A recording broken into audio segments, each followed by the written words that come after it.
एक तरह की कश्मकश में फंस गया है पाकिस्तान। जो अब्राहम अकॉर्ड्स है उस पर साइन करने के लिए डोनाल्ड ट्रंप दबाव बना रहे हैं तमाम मुस्लिम देशों पर, जिसमें पाकिस्तान भी शामिल है। और डोनाल्ड ट्रंप ने बाकायदा बड़ी ही बेशर्मी से ये कहा कि इन देशों को सिग्नेचर करने पड़ेंगे क्योंकि इनके ऊपर हमारे एहसान हैं। इनके दो बड़े मंत्री, जी हाँ, शहबाज शरीफ और आसिम मुनीर यानी उनके प्राइम मिनिस्टर और साथ ही आर्मी चीफ, दोनों सऊदी अरब जा रहे हैं इस पूरे दबाव के बीच। और सीधे तौर पर इसका जो कनेक्शन है, जो तार है, अब्राहम अकॉर्ड से जोड़ा जा रहा है।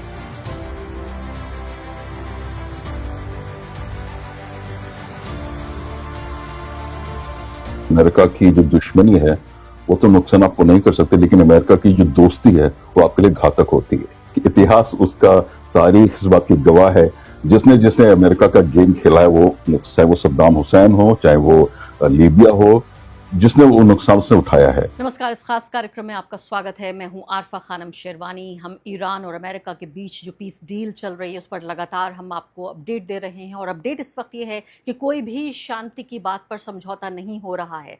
जंग हो रही है और जंग के जिस तरह के आसार हैं कि लगातार इस तरफ से भी और उस तरफ से भी हमले हो रहे हैं और हमले की काट भी हो रही है। लेकिन इस वक्त एक बड़ी खबर आपको बताने के लिए मेरे पास ये है कि कहा जाता है कि अमेरिका की ना तो दुश्मनी अच्छी ना ही दोस्ती अच्छी। ऐसा लगता है कि पाकिस्तान अमेरिका से दोस्ती करके फंस गया है। अभी तक लग रहा था कि पाकिस्तान की धुरी पर पूरी दुनिया नाच रही है और देखिए ये शांति के नए मसीहा के तौर पर उभर रहा है। वहाँ के लोग कह रहे थे कि हमारे पासपोर्ट की कीमत बढ़ गई है, हमें लोग समझने लगे हैं कि हम मैसेंजर ऑफ पीस हैं। और अब फिलहाल एक तरह से एक स्ट्रेटेजिक डिलेमा, जी हाँ, इंडियन प्रेस जो है उसको स्ट्रेटेजिक डिलेमा कह रही है, यानी कि रणनीति के तौर पर एक तरह की कश्मकश में फंस गया है पाकिस्तान। दो खबरें आपको यहाँ पर मैं देना चाहती हूँ। पहली बड़ी खबर यह है कि किस तरह से जो अब्राहम अकॉर्ड्स है उस पर साइन करने के लिए डोनाल्ड ट्रंप दबाव बना रहे हैं तमाम मुस्लिम देशों पर, जिसमें पाकिस्तान भी शामिल है। और डोनाल्ड ट्रंप ने बाकायदा बड़ी ही बेशर्मी से ये कहा कि इन देशों को सिग्नेचर करने पड़ेंगे क्योंकि इनके ऊपर हमारे एहसान हैं। दे ओ इट टू अस, अंग्रेजी में कहा। इनके ऊपर हमारे एहसान है इसलिए करना पड़ेगा। ओमान के बारे में सवाल पूछा गया तो उन्होंने कहा कि अगर ओमान सिग्नेचर नहीं करता है तो हम बम से उड़ा देंगे। आप सोचिए इस तरह की भाषा का इस्तेमाल हो रहा है। बड़ी खबर इस वक्त ये है कि दो बड़े मंत्री, जी हाँ, पाकिस्तान में जो ये पूरे तरीके से, ये मैं कहूँगी जो सामने डिलेमा नज़र आ रहा है, इसमें शहबाज शरीफ और आसिम मुनीर यानी उनके प्राइम मिनिस्टर और साथ ही आर्मी चीफ, दोनों सऊदी अरब जा रहे हैं इस पूरे दबाव के बीच। और सीधे तौर पर इसका जो कनेक्शन है, जो तार है, अब्राहम अकॉर्ड से जोड़ा जा रहा है कि ये इसी वजह से, यानी आप सोचिए कि उनके जो आर्मी चीफ हैं और प्राइम मिनिस्टर, दो टॉप मोस्ट लोग जो हैं वो सऊदी अरब जा रहे हैं। और दो नेताओं के अलावा तीसरे जो बड़े नेता हैं, जो डेप्यूटी प्राइम मिनिस्टर हैं, इसके अलावा फॉरेन मिनिस्टर भी हैं, इशाक डार, वो मिल रहे हैं यूएस के secretary of state Marco Rubio से, यानी यहाँ के विदेश मंत्री कह सकते हैं उनको, अमेरिका के, जो अभी अभी भारत के दौरे से वापस गए हैं। तो उनको तलब किया गया है। तो जो पाकिस्तान के डेप्यूटी प्राइम मिनिस्टर और फॉरेन मिनिस्टर इशाक डार हैं, उनको वाशिंगटन डीसी में यानी अमेरिका में जाके बातचीत करेंगे। अमेरिका उनको तलब किया गया है।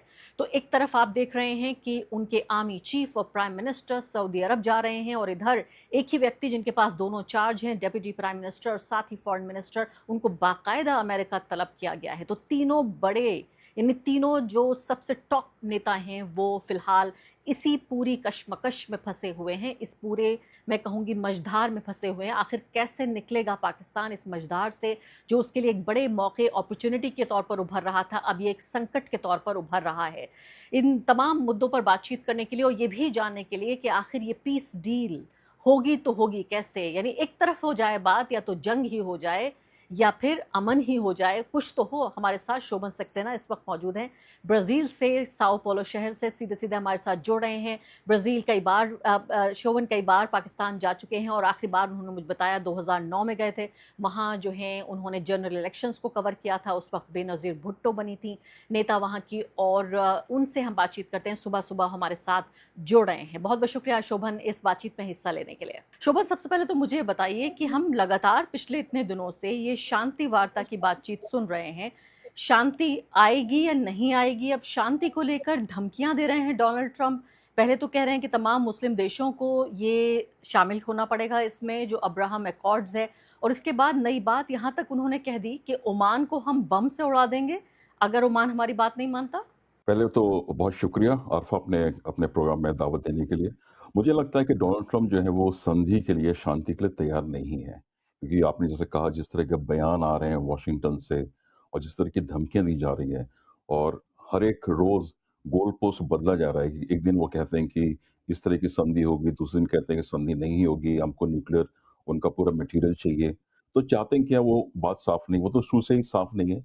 लेकिन मुझे लग रहा है कि अपना पैर जो है जैसे कि घसीट रहे हैं, शांति में तैयार नहीं है। देखिए, अभी मैं पिछले हफ्ते 10 दिन में किस तरह के कुछ आर्टिकल्स जो खास करके जो वेस्ट का बड़ा-बड़ा मीडिया जैसे गार्डियन, सीएनएन में छपे हैं, तो वहाँ के जो अमेरिका में एक बहुत बड़ी लॉबी है नियोकॉन्स की, या जो जंग करने वाले लोग जो चाहते हैं कि जंग चलता रहे, क्योंकि जंग से बहुत फ़ायदा हुआ है इस जंग से बहुत लोगों को बहुत फ़ायदा हुआ है। हम नुकसान की तो बात करते हैं, लेकिन देखिए तेल की कंपनियाँ जो वेस्ट की हैं बड़ी-बड़ी, उन्होंने अरबों-खरबों डॉलर बनाए हैं। बैंक्स ने अरबों खरबों डॉलर बनाए हैं। डिफेंस कंपनीज के स्टॉक एकदम आसमान पे चढ़ चुके हैं, और टेक कंपनी, जो बिग टेक कंपनी है, जो डोनाल्ड ट्रंप के बहुत सहयोगी हैं, उनको भी बहुत फायदा इससे हुआ है।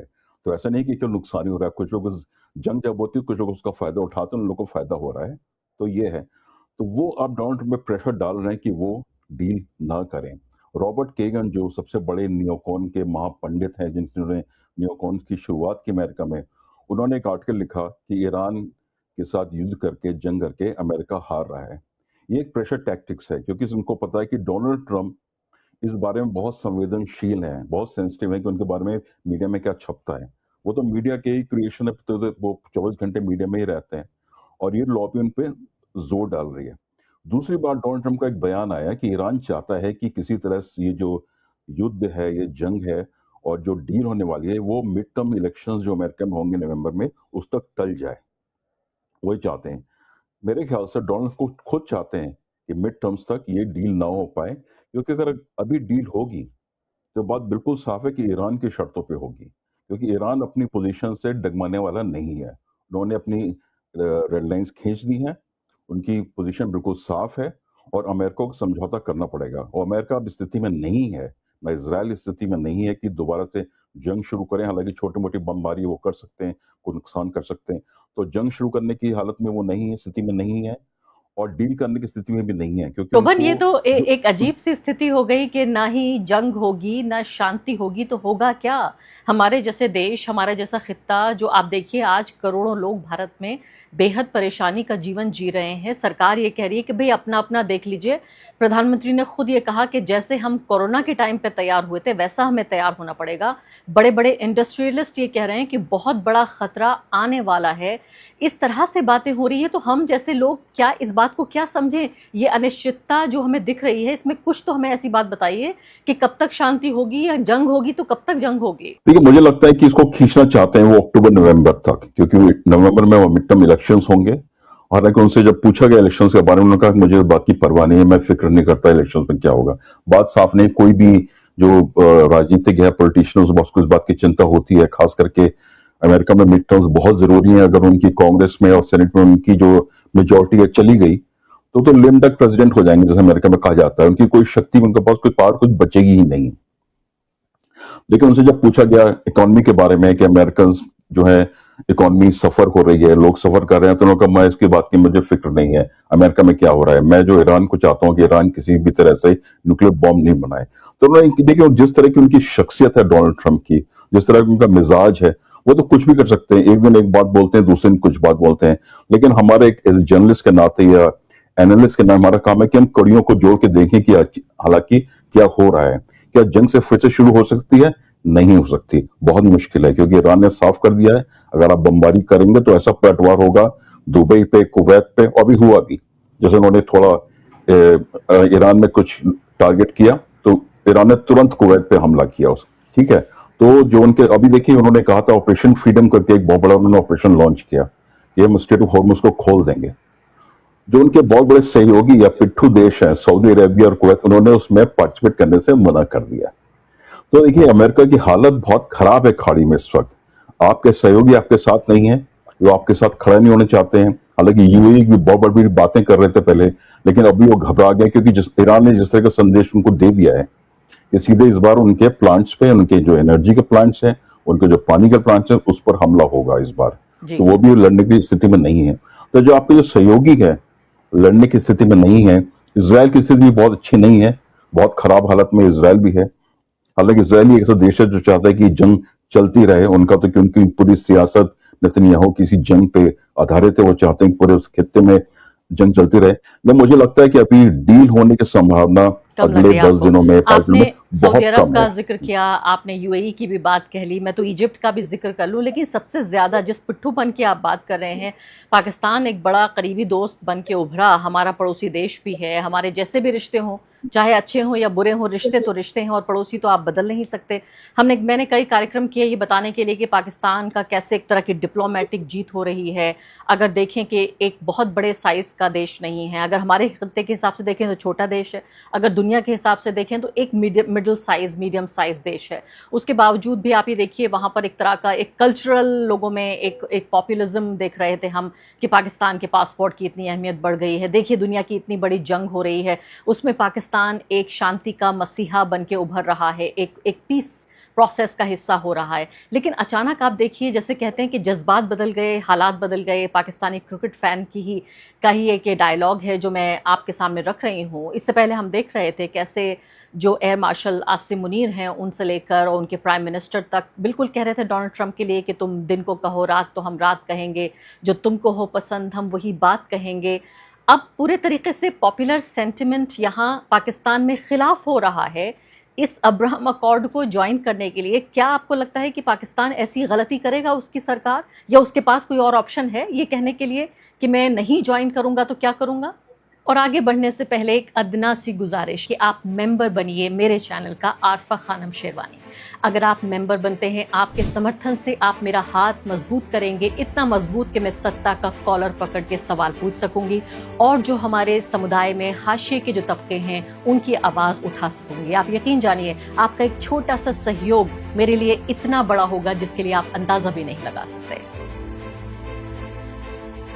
देखिए, हेनरी किसिंजर का एक बहुत मशहूर बयान है कि अमेरिका की जो दुश्मनी है वो तो नुकसान आपको नहीं कर सकते, लेकिन अमेरिका की जो दोस्ती है वो आपके लिए घातक होती है।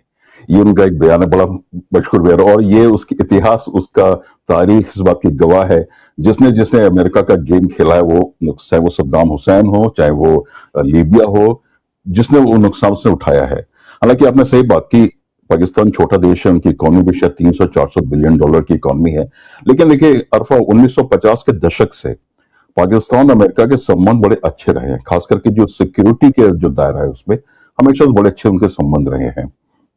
अमेरिकनों को हमेशा सहायता की, चाहे वो जिया उल हक का पीरियड हो या परवेज मुशर्रफ का हो, जो डिक्टेटर्स आए हमेशा उनको अमेरिका से सपोर्ट मिलता रहा।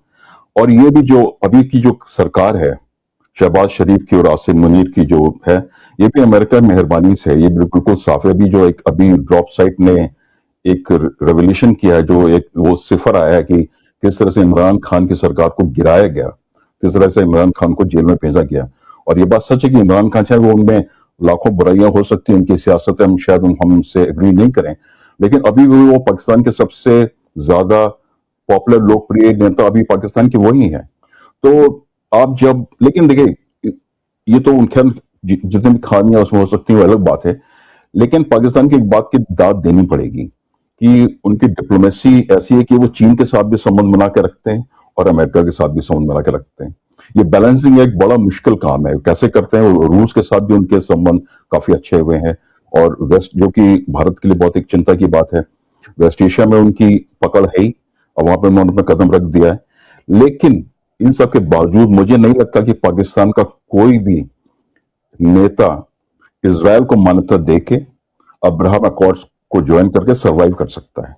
ये पॉसिबल नहीं है। वहां का जो खासकर जो पॉपुलर सेंटिमेंट है और जिस तरह के बयान आते हैं और जिस तरह से यूनाइटेड नेशंस में पाकिस्तान लगातार इजराइल की निंदा करता रहा है, हमला करता रहा है, उसके बाद वो अगर अपनी पोजीशन को बदलेंगे तो बहुत ही भारी नुकसान होगा। तो ये अब उसमें थोड़ा सा फंस भी गए हैं, क्योंकि अगर आप किसी की मेहरबानी से अपनी सियासत चलाते हैं तो आप उनका काम करना ही पड़ेगा। ये तो कहते हैं जो क्लाइंट स्टेट जैसे हुआ, जैसे दुबई के साथ हो रहा है, सऊदी अरेबिया के साथ हो रहा है, कुवैत के साथ हो रहा है, बहरीन के साथ हो रहा है, जिन्होंने अपने देशों में अमेरिका को सैनिक बेस बनाने दिए, मिलिट्री बेस बनाने दिए। जब उन पर हमला हुआ तो अमेरिका उनकी रक्षा के लिए नहीं आया, बल्कि अमेरिका ने वहां से मिसाइल्स निकाल के इसराइल को दे दी। और अब अमेरिका ओमान को धमकी दे रहा है। ओमान में हालांकि अमेरिका मिलिट्री बेस नहीं है, लेकिन उनके 2 एयरफोर्स के बेस हैं जिनके पास अमेरिका को इजाजत है कि वो उसको इस्तेमाल कर सकते हैं। तब ये होगा कि ओमान के मिलिट्री बेस को इस्तेमाल करके ओमान पर ही हमला होगा। इस तरह की बातें जब कही जा रही हैं, इस बात की धमकियां तब दी जा रही हैं, तो आपको देखिए किस तरह का माहौल, की तरह की दादागिरी, गुंडागिरी कह सकते हैं हम, हालांकि मैं शब्द इस्तेमाल नहीं करना चाहता था, लेकिन इस तरह का माहौल बन चुका है कि अब खुलेआम एक दादागिरी करके दुनिया को चलाया जा रहा है। बहुत बड़ी बात आप यहाँ पर कह रहे हैं, और आप ये भी कह रहे हैं, मैं इस पर भी एक सवाल ज़रूर लूँगी, जो हमारे ऑडियंस देख रहे हैं उनकी काफ़ी दिलचस्पी है, क्योंकि इंटरनेशनल मीडिया में ये खबर आई भी और इतना ही चुपचाप चली गई, क्योंकि बहुत बड़े किसी नेटवर्क ने, या कम से कम इस खित्ते में जो बड़ा नेटवर्क है, उसने ये ब्रेक नहीं की थी इमरान खान को लेकर। मैंने भी ये खबर देखी थी, एक पल के लिए थमिए, मैं उस पर आती हूँ अभी। लेकिन मैं आपसे ये जानना चाहती हूँ, आपने बड़ा ही एक catch-22 टाइप की सिचुएशन है पाकिस्तान के लिए। एक छोटी इकॉनमी है, IMF और वर्ल्ड बैंक के सहारे चलती है, वहाँ के लोग चाहे कितना भी कहने की कोशिश करें, जो बैसाखियाँ हैं वो तो जाहिर है अमेरिका की ही हैं। तो एक तरफ लोगों का गुस्सा, अगर कोई भी ऐसा कदम उठाने की कोशिश करता है पाकिस्तान, और अपने दर्शकों को मैंने इससे पहले कार्यक्रम में बताया था कि पाकिस्तान ही एक अकेला ऐसा कंट्री है जो अपने पासपोर्ट पे लिखता है कि valid for every other country accept Israel. तो अपने बाकायदा लिखा होता है कि किसी और जगह वैध नहीं है हमारा पासपोर्ट। तो एक एंटी इज़राइल सेंटिमेंट पे जो लोग पॉलिटिक्स करते हैं वो अमेरिका के साथ कैसे बिठाएंगे, और अगर अमेरिका नाराज़ हो गया तो फिर पाकिस्तान का क्या होगा? कैसे ये बैलेंस, जिस बैलेंस की अभी आप तारीफ कर रहे थे, क्या ये बैलेंस यहाँ काम आ सकता है कि चीन भी सद जाए, रूस भी सद जाए, अमेरिका भी नाराज़ ना हो, तो क्या ईरान भी सद जाए, इज़राइल भी के साथ भी दोस्त ना बने और अमेरिका से भी दूरी ना हो? कैसे होगा ये? बहुत ही मुश्किल काम है, बहुत ही मुश्किल काम है, लेकिन ये बात तो है कि पाकिस्तान ने एक रोल अदा किया है अभी तक। जेडी वांस गए थे वहां पे, पाकिस्तान गए थे, ईरान का डेलीगेशन भी लाया था, उनकी बात हुई थी फेस टू फेस। पहली बार फेस टू फेस जो बातचीत हुई ईरान और अमेरिका के बीच में, वो पाकिस्तान में हुई। और मेरे ख्याल से अगर दोबारा जो बातचीत होगी और जब डील अगर कभी भी साइन होगी, चाहे महीनों में हो, हफ्ते में हो, तो मेरे ख्याल से दोबारा वो पाकिस्तान में ही होगी, बहुत उसकी चांसेस हैं। लेकिन देखिए सवाल आरफा यहाँ पे यह है कि डोनाल्ड ट्रंप ने ये अब्राहम अकॉर्ड्स वाला मसला क्यों उठाया, उन्होंने ये शर्त क्यों रखी? इस जंग में इजराइल का बहुत नुकसान हो चुका है, इजराइल की स्थिति इस वक्त बहुत खराब है। डोनाल्ड ट्रंप की और इजराइल की कोशिश ये थी शुरू से कि किसी तरह से ईरान और खाड़ी के जो देश हैं इनमें आपस में जंग हो जाए। ये उनके लिए आइडियल सिचुएशन है। ईरान, सऊदी अरेबिया, कुवैत आपस में भिड़ जाएं, एक दूसरे को बर्बाद कर दें, और इजराइल का जो एक बहुत पुराना ख्वाब है ग्रेटर इजराइल बनाने का, वो अपना लेबनान का हिस्सा हड़पना चाहते हैं, सीरिया का हड़पना चाहते हैं, उधर तो उन्होंने जॉर्डन में हड़प रखी है, तो वो चुपचाप चलता रहे। वो उनकी जो अगर उनकी चाल थी वो कामयाब नहीं हुई, पूरी तरह से फेल हो गई। अब वो चाहते हैं कि इसको कॉम्पनसेट करने के लिए, इजराइल की स्थिति वीक है, अब वो कह रहे हैं, सऊदी अरेबिया से कह रहे हैं और देशों से कह रहे हैं आप अब्राहम अकॉर्ड साइन कीजिए, पाकिस्तान को भी कह रहे हैं और आप रिकॉग्नाइज कीजिए, क्योंकि इस वक्त नेतन्याहू की जो स्थिति है और इजराइल की स्थिति है स्ट्रेटेजिकली बहुत ही कमजोर है। और अमेरिका की हालत तो देख ही ली हमने, अमेरिका का नामो निशान इस वक्त खाड़ी से मिट चुका है। आपके कोई मिलिट्री बेस नहीं है, आपके जो पिट्ठू देश था, सहयोगी देश, आपके साथ खड़े होने को तैयार नहीं है। तो जो पूरी आपकी स्ट्रेटजी थी कि ईरान को हम कमजोर कर देंगे, ये दांव उल्टा पड़ गया है, आपको वहां से बाहर जाना पड़ रहा है, और ये इनके लिए चिंता की विषय है। और इसी बात में मैं अमेरिकन मीडिया बहुत फॉलो करता हूं, पूरा मसला इसी बात पे घूम रहा है कि अमेरिका जो है इस जब जंग में गया था तो काफी मजबूत था, इस जंग से अमेरिका जब बाहर आ रहा है तो बहुत ही कमजोर स्थिति में है, और उस कमजोरी को छुपाने के लिए अब इस तरह की चालें वो करेंगे, अब्राहम अकॉर्ड साइन कीजिए, ये मदद कीजिए, वो मदद कीजिए। तो मेरे ख्याल से ये उनकी बौखलाहट है, झुंझलाहट है डोनाल्ड ट्रंप की और नेतन्याहू की, कि किस तरह से इस पे लीपापोती करके वो जो है इसको टालें, क्योंकि अब उनके पास जितने पत्ते थे उन्होंने वो चल चुके। अब उनके पास, ट्रंप के पास कोई ट्रंप कार्ड नहीं बचा है कि और चल सके। तो अब यही है कि वो इस तरह की कंफ्यूजन क्रिएट कर रहे हैं, इस तरह के दबाव दूसरे देशों में डाल रहे हैं। और पाकिस्तान छोटा देश है, और जैसे मैंने पहले कहा अमेरिका की बहुत मेहरबानी है उसके ऊपर, आपने भी IMF वर्ल्ड बैंक की बात की, इकोनॉमी उनकी बहुत कमजोर है, उसके बिना वो चल नहीं सकते। और हमेशा से वहां की पाकिस्तान की सियासत में, चाहे वो नवाज शरीफ रहे हों, चाहे बेनजीर रही हो, जब वहां पे मार्शल लगता है तो हमेशा अमेरिका ने वहां पे इंटरफेरेंस किया, उसमें कोई एक खुली हुई बात है, उसमें कोई ये तो कोई राज नहीं है जिसको हम यहाँ फाश कर रहे हैं, लेकिन मुझे बताइए, जो अभी एक खतरनाक खबर के बारे में आपने इशारा किया, इमरान खान का जेल में जाना, कि इमरान खान ने कोई एक ऐसी बात थी जो नहीं मानी अमेरिका की, उस रिपोर्ट में शायद ये भी मेंशन था। पूरी रिपोर्ट पढ़ नहीं पाई, लेकिन मैंने उसका ब्लर्ब ज़रूर पढ़ा था। तो पहली बात तो ये रिपोर्ट सीधे तौर पर ये कहती है कि ये क्या हम ये कह सकते हैं कि अभी जो पाकिस्तान में है वो अमेरिका समर्थित के अलावा क्या अमेरिका अपॉइंटेड गवर्नमेंट है? क्या इस शब्द का मैं इस्तेमाल कर सकती हूँ? पहली बात। और दूसरी बात कि अगर ये सरकार अपने विपक्ष और साथ साथ अपने लोगों के दबाव में अगर इसको साइन नहीं करती है, इसका हिस्सा नहीं बनती अब्राहम अकॉर्ड्स का, डिफेंस मिनिस्टर ने उनके कह दिया है कि हम नहीं करेंगे, तो क्या अमेरिका इस ऑप्शन को भी आजमा सकता है कि तख्ता पलट कर दे फिर से? वहाँ एक बार तख्ता पलट कर दिया, इमरान खान को हटा दिया, दूसरी बार क्यों नहीं हो सकता ये? बिल्कुल हो सकता है। देखिए, जो ये सिफर अभी आया, जो ड्रॉप साइट ने रिलीज किया है, ये सिफर मुझे याद है आज से 3 साल पहले या 2 साल पहले जब उनकी सरकार गिरी तो इमरान खान ने एक रैली में दिखाया था। उन्होंने कहा था किस तरह से अमेरिका से इंस्ट्रक्शंस आए हैं पाकिस्तान की सेना के पास कि इमरान खान को गिराया जाए। और डोनाल्ड लू जो एक अमेरिकन डिप्लोमेट है, उनका बहुत बड़ा रोल था, उसके बारे में उन्होंने बात भी की थी। तो इसमें तो कोई दो राय नहीं क्योंकि इमरान खान पाकिस्तान के ऐसे पहले वजीर आजम हुए हैं जिन्होंने खुल के अमेरिका की निंदा की है, क्रिटिसाइज किया है। उन्होंने ड्रोन्स के बारे में बात की है, किस तरह ड्रोन्स ने बमबारी की अमेरिका के वे अफगानिस्तान पे। और जब अफगानिस्तान में तालिबान चले गए तो इमरान खान का एक स्टेटमेंट आया था कि ये कोलोनाइजेशन का अंत हो गया है। तो वहीं से उनके जो पतन की शुरुआत वहीं से हुई। उसके बाद उनकी सरकार गिराई गई, उनकी पॉलिटिकल पार्टी को बैन किया गया, उनको चुनाव में लड़ने की इजाजत नहीं मिली। और देखिए आरफा, कितनी इंटरेस्टिंग बात है कि उनकी पार्टी चुनाव में नहीं, एज ए पार्टी नहीं लड़ी, लेकिन सबसे ज्यादा सीटें उनकी आई। उनके पार्टी के कैंडिडेट इंडिपेंडेंट लड़के सबसे ज्यादा सीटें लेके आए, उसके बावजूद उनको सरकार नहीं बनाने दी गई और फिर उनको जेल भेजा गया। हर तरह के इल्जाम जो लग सकते हैं किसी सियासतदान पे, उन पर लगाए गए। ठीक है, इमरान खान, मैं उनको डिफेंड नहीं कर रहा हूँ और मुझे करने की जरूरत भी नहीं है इमरान खान को, लेकिन उनमें बुराइयां हो सकती हैं, हमको शायद पसंद ना हो। एज ए क्रिकेटर वो बहुत महान क्रिकेटर थे, उसमें कोई बुराई नहीं है। लेकिन जिस तरह से उनकी सरकार को गिराया गया, उनको जेल भेजा गया, उनकी पॉलिटिकल पार्टी, अब किसी मुल्क की सबसे बड़ी पॉलिटिकल पार्टी जो तहरीक इंसाफ है, उसको बैन कर दिया गया। और उसके बाद वहां पे चुनाव होते हैं और पूरा वेस्ट का जो मीडिया है, वेस्ट के जो थिंक टैंक्स हैं, वेस्ट के जो ह्यूमन राइट्स के लोग बड़ी बड़ी बातें करते हैं, सब चुपचाप देख रहे हैं। और उसकी कभी ना उसकी किसी ने निंदा की, ना किसी इंटरफेरेंस की बात की। तो ये तो हालत है पाकिस्तान। तो उसके बाद सरकार बनती है शहबाज शरीफ की। उसके बाद आसिम मुनीर जो कि चीफ ऑफ आर्मी स्टाफ है, फील्ड मार्शल है, वो सबसे ज्यादा वहां पे अहम शख्सियत हो जाते हैं पाकिस्तान की। मैंने तो किसी देश में देखा नहीं कि प्राइम मिनिस्टर और चीफ ऑफ आर्मी एक साथ जा रहे हैं किसी दूसरे देश में बात करने के लिए। अभी चीन गए हुए हैं शहबाज शरीफ, तो साथ में आसिम मुनीर भी गए हुए हैं।